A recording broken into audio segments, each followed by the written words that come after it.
अमित और कविता भाई बहन थे। कविता बड़ी थी, अमित छोटा था। दोनों के माता पिता का स्वर्गवास हो चुका था।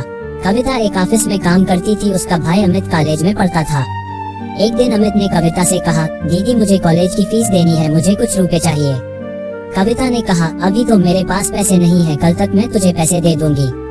कविता ऑफिस से एडवांस मांगकर अमित को पैसे देती है। वह अपने भाई को अफसर बनाना चाहती थी, इसलिए वह दिन में ऑफिस में काम करती थी और शाम एक घर में काम करती थी।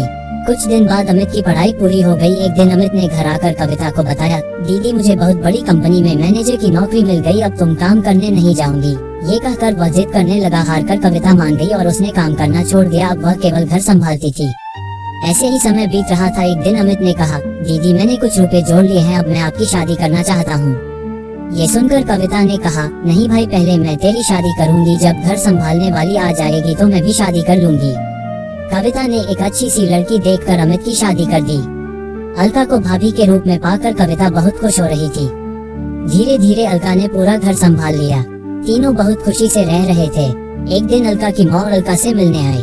उन्हें कविता शुरू से ही पसंद नहीं थी।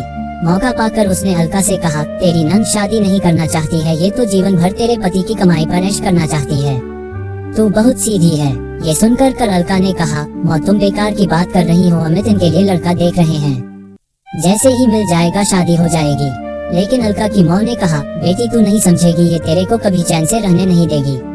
अगले दिन अमित ने कविता से कहा, दीदी मैंने आपके लिए लड़का देखा है, आप कहें तो बात आगे बढ़ाई जाए। लेकिन कविता ने कहा, नहीं भाई, मैं अभी शादी नहीं करना चाहती, जब करनी होगी आपको बता दूंगी। ये सुनकर अमित और अलका को आश्चर्य हुआ। अलका के दिमाग में मौ की बातें गूंजने लगी। उसके बाद अलका का व्यवहार कविता के लिए बदल गया। वह अमित को सामने कुछ नहीं कहती, लेकिन अमित के जाने के बाद कविता से छोटी छोटी बात पर लड़ती रहती। एक दिन कविता कहीं गई थी, अकेले में अलका ने अमित से कहा, दीदी शादी क्यों नहीं करना चाहती? कहीं ऐसा तो नहीं तुम्हारी बहन हमेशा हमारे ऊपर बोझ बनकर बैठी रहे? ये सुनकर अमित को बहुत गुस्सा आया। उसने कहा, खबरदार मेरी दीदी के बारे में कुछ कहा तो वे जो चाहेंगी वही होगा। तुम्हें पता, उन्होंने अपना पूरा जीवन मुझे बड़ा आदमी बनाने में लगा दिया। अलका को समझ आ गया कि अमित उसकी बात कभी नहीं सुनेगा। उसने अपनी नंद को रास्ते से हटाने के लिए एक तरकीब सोची। एक दिन अलका ने कविता से कहा, दीदी काफी दिनों से मैं कहीं बाहर नहीं गई हूँ, कल हम मंदिर चलते हैं। ये सुनकर कविता बहुत खुश हुई। अगले दिन दोनों मंदिर में पहुँच जाती हैं। मंदिर में पूजा करने के बाद अलका कविता को प्रसाद देती है। उसने प्रसाद में कुछ मिला रखा था। प्रसाद खाकर कविता बेहोश हो जाती है। अलका उसे छोड़कर घर वापस आ जाती है। उसे लगता है जहर मिले प्रसाद से कुछ देर में कविता मर जाएगी। कुछ देर बाद कविता को होश आता है, लेकिन वह अपनी पिछली जिंदगी भूल गई। वह मंदिर में बैठकर रोने लगती है। शाम को जब अमित घर वापस आकर अलका से कविता के बारे में पूछता है तो अलका कहती है, दीदी तीर्थ यात्रा पर गई है, कुछ दिनों में वापस आ जाएगी। तब अमित कहता है, दीदी मुझे बगैर बताए अचानक कैसे चली गई? वह परेशान हो जाता है, लेकिन अलका उसे समझाकर शांत कर देती है। इधर कविता को उसी मंदिर के पुजारी मंदिर में स्थान दे देते हैं। वह दिन रात मंदिर में सेवा करने लगती है।